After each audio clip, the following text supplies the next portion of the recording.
Hello दोस्तों, shady horror stories channel में आप सभी का स्वागत है। मेरा नाम है शाद और मैं आपको इस चैनल पे सच्ची भूतिया कहानी सुनाता हूँ। अगर आपको मेरी कहानियाँ पसंद आती है तो आप लोग इस चैनल को सब्सक्राइब करके हमारी और भी कहानियाँ सुन सकते हैं। आज की ये जो पहली कहानी है ये मुझे मेरे ईमेल पर अंकित द्वारा शेयर की गई थी। तो चलिए फिर सुनते हैं अंकित की कहानी।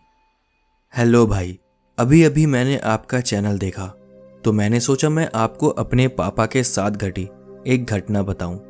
हो सकता है ये कहानी आपके लिए उतनी ज़्यादा डरावनी ना हो, लेकिन ये घटना बिल्कुल सच्ची है। ये घटना तब की है जब मेरे पापा की नई नई शादी हुई थी।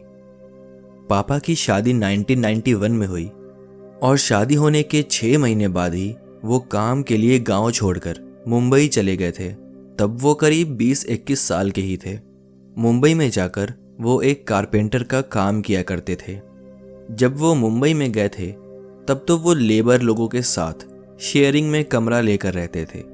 उस समय पापा को कारपेंटर के बिजनेस में अच्छा प्रॉफिट होने लगा था और चूंकि वो एक ही रूम में और लोगों के साथ शेयरिंग में रहते थे तो उन्हें काफ़ी दिक्कतें भी होने लगी थीं। फिर कुछ महीने बाद ही उन्होंने रेंट पे एक कमरा लेकर अकेले रहने का सोचा और किया भी ऐसा ही। उन्होंने भाड़े पे एक रूम वाला कमरा देखा और उसी में ही रहने लगे।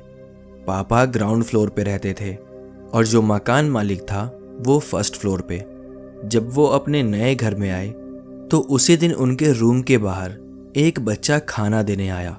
पापा को लगा कि आज ही भाड़े पे आया हूँ, हो सकता है मकान मालिक को लगा होगा कि मैं आते के साथ ही क्या खाना वगैरह बनाऊंगा, इसलिए ही शायद उन्होंने खाना भिजवा दिया होगा। पापा ने भी खाना खा लिया। अगले दिन फिर वो दोबारा काम पे गए और रात के करीब 10 बजे काम से घर लौटे। घर आकर वो खाना बनाने जा ही रहे थे कि तभी दरवाजे पे एक दस्तक होती है। पापा दरवाज़ा खोलते हैं तो बाहर वही बच्चा जो पिछले दिन खाना लेकर आया था दोबारा से प्लेट में खाना लिए दरवाजे पे खड़ा था। पापा को कुछ समझ नहीं आया कि वो उस बच्चे से क्या बोले। उन्होंने उस बच्चे की तरफ बस हल्की सी स्माइल पास की और खाना एक्सेप्ट कर लिया। आज भी उन्होंने वही खाना खाया और सोचते हुए सोने चले गए कि यार कितना सही मकान मालिक मिला है, एक बार मैं बात करके इनका शुक्रिया अदा ज़रूर करूँगा। तीसरे दिन भी फिर यही रिपीट हुआ। हर बार खाना पहले से ज़्यादा स्वादिष्ट होता था। पापा बताते हैं कि उन्हें वो पल आज भी अच्छे से याद है। जब जब वो बच्चे का दिया हुआ खाना खाते उन्हें उसमें इतना स्वाद आता कि उनका ये कहना था कि उन्होंने किसी 5 स्टार रेस्टोरेंट में भी इतना अच्छा खाना टेस्ट नहीं किया था। खैर फिर से उन्होंने खाना खाया और सोचा कि चलो ऊपर जाकर एक बार मकान मालिक से मिल ही लेता हूँ, जाकर उनका धन्यवाद करूँगा कि 3 दिन से वो खाना भिजवा देते हैं। पापा इधर अपना खाना खाते हैं और वो ऊपर मकान मालिक से मिलने चले जाते हैं। दरवाजे पे नॉक किया तो वही बंदे ने दरवाज़ा खोला जिसने पापा को ये घर भाड़े पे दिया था।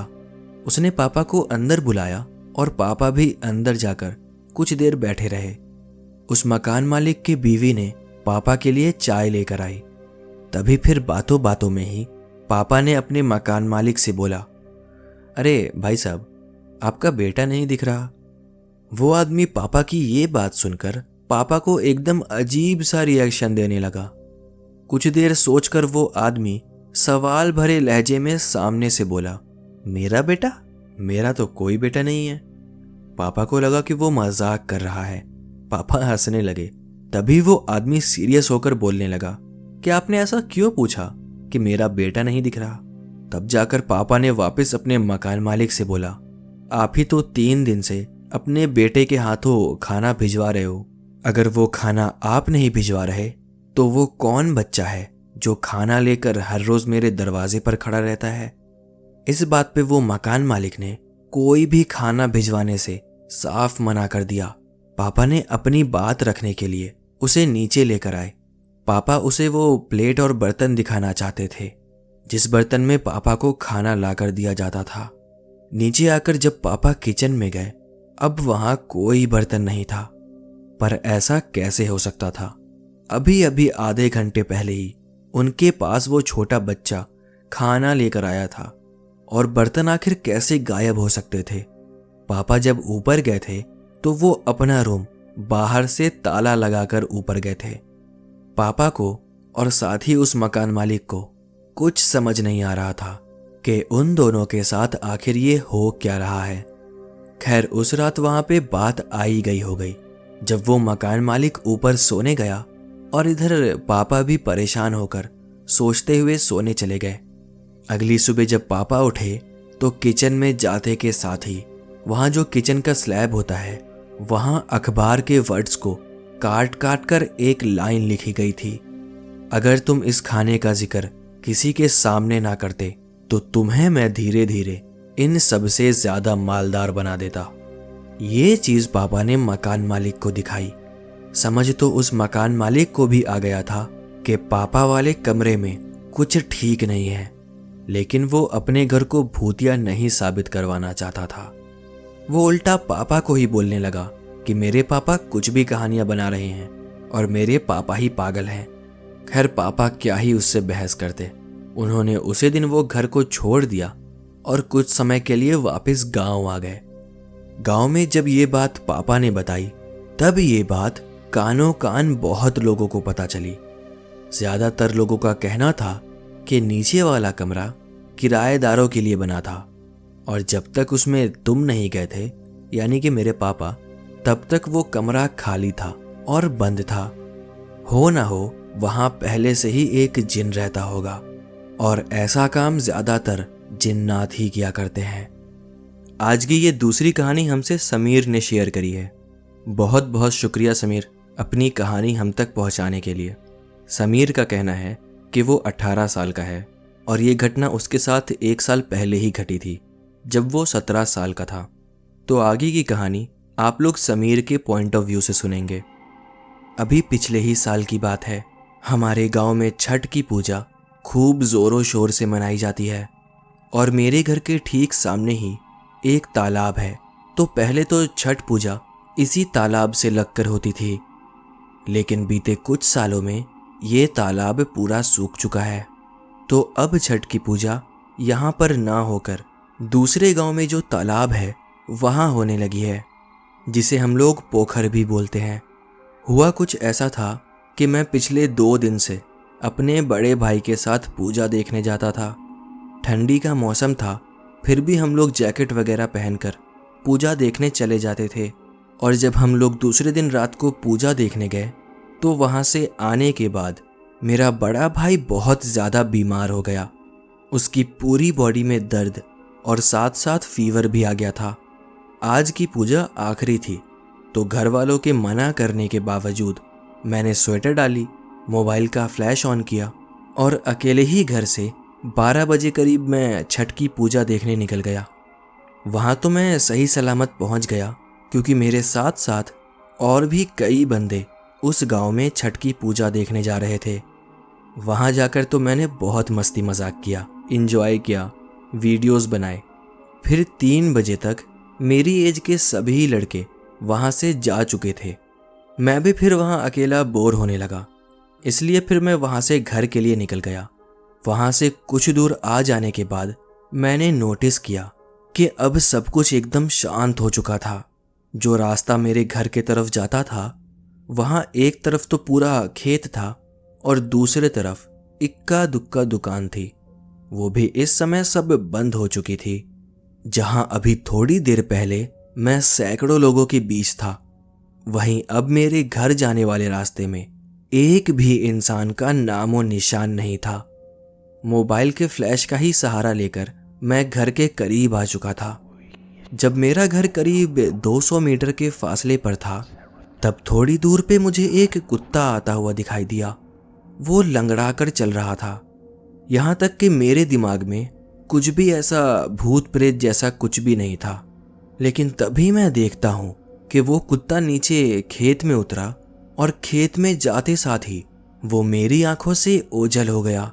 और ठीक जब तक मैं वहां पहुंचा जिस जगह से वो कुत्ता खेत में उतरा था, मेरे वहां पहुंचते ही उधर से एक आदमी निकल कर आया।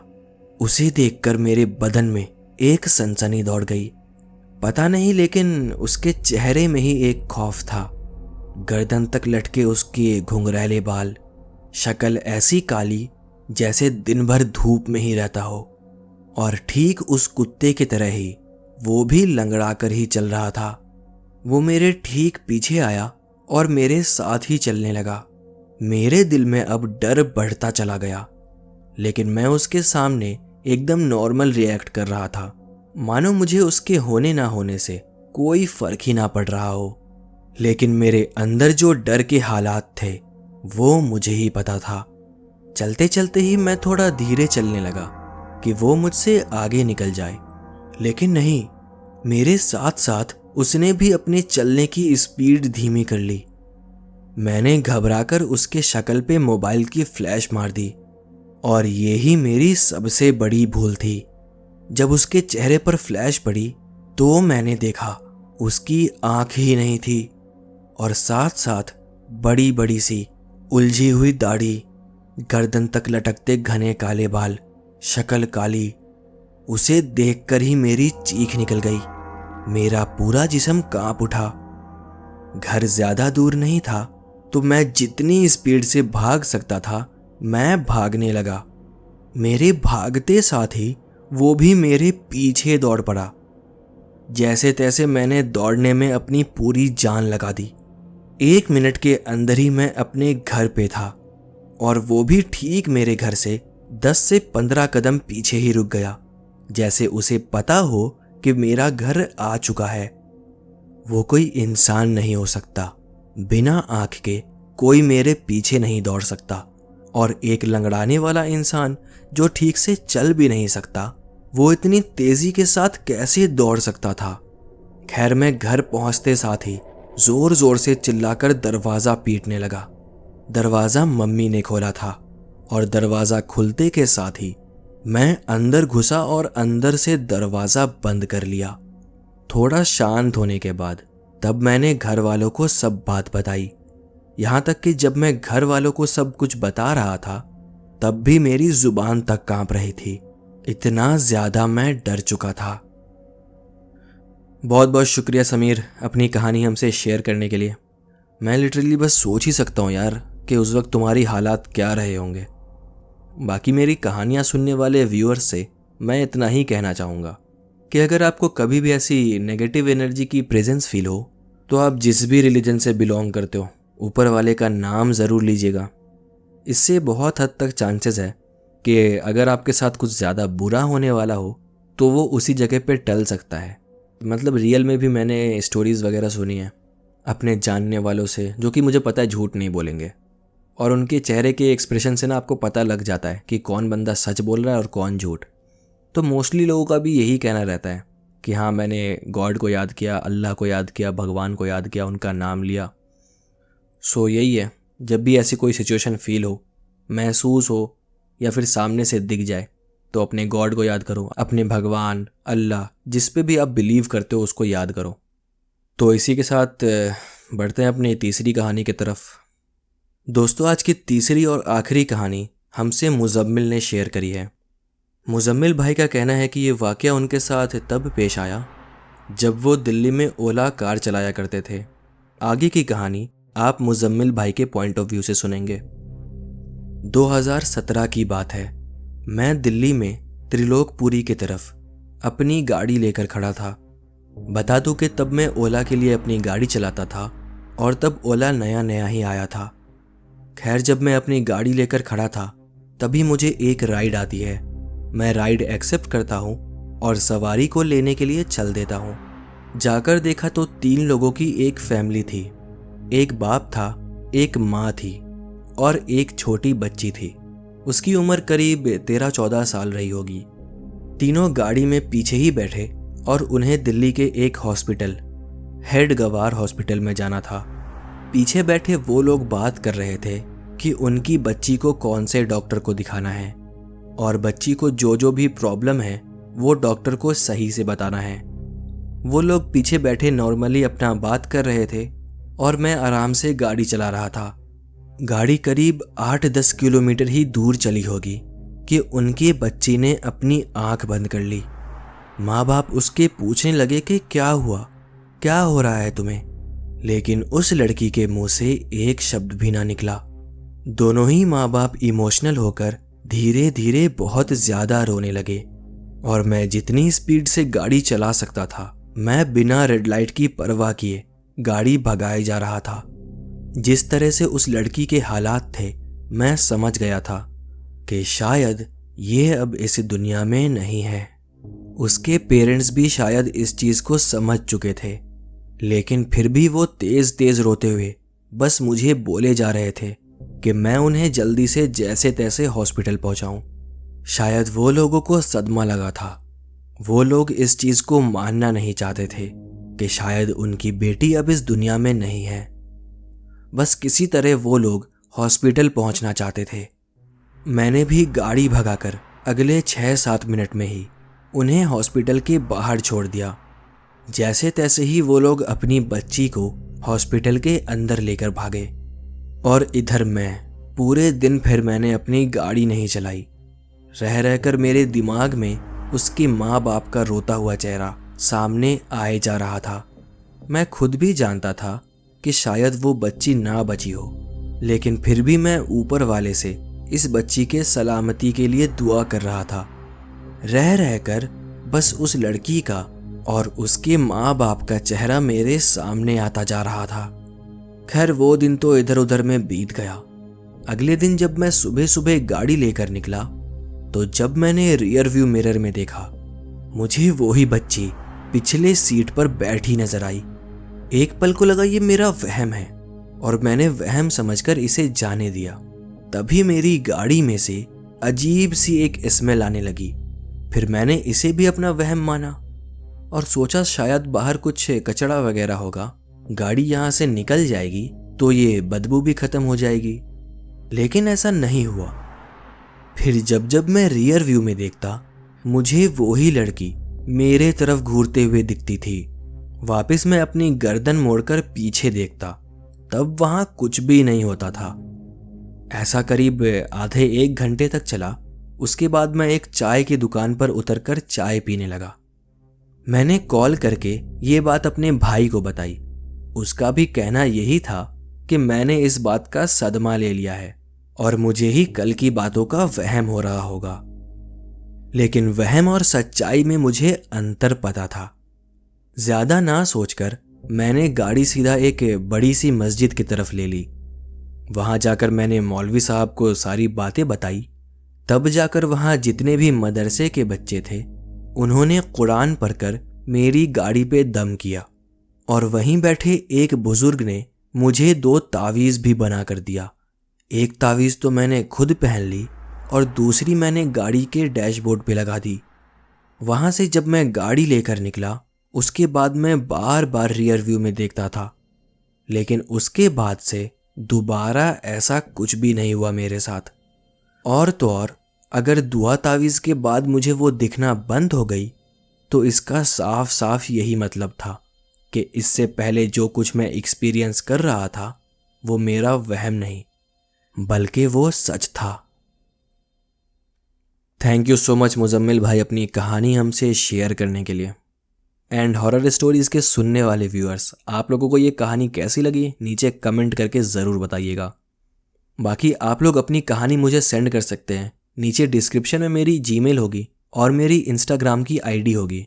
आप लोग वहाँ पे अपनी कहानी मुझे शेयर कर सकते हैं। तो इसी के साथ आज की कहानी यहाँ पे ख़त्म करते हैं और मिलते हैं आप लोगों की कहानी के साथ ही शेडी हॉरर स्टोरीज़ के एक अगले एपिसोड में। तब तक के लिए बाय बाय।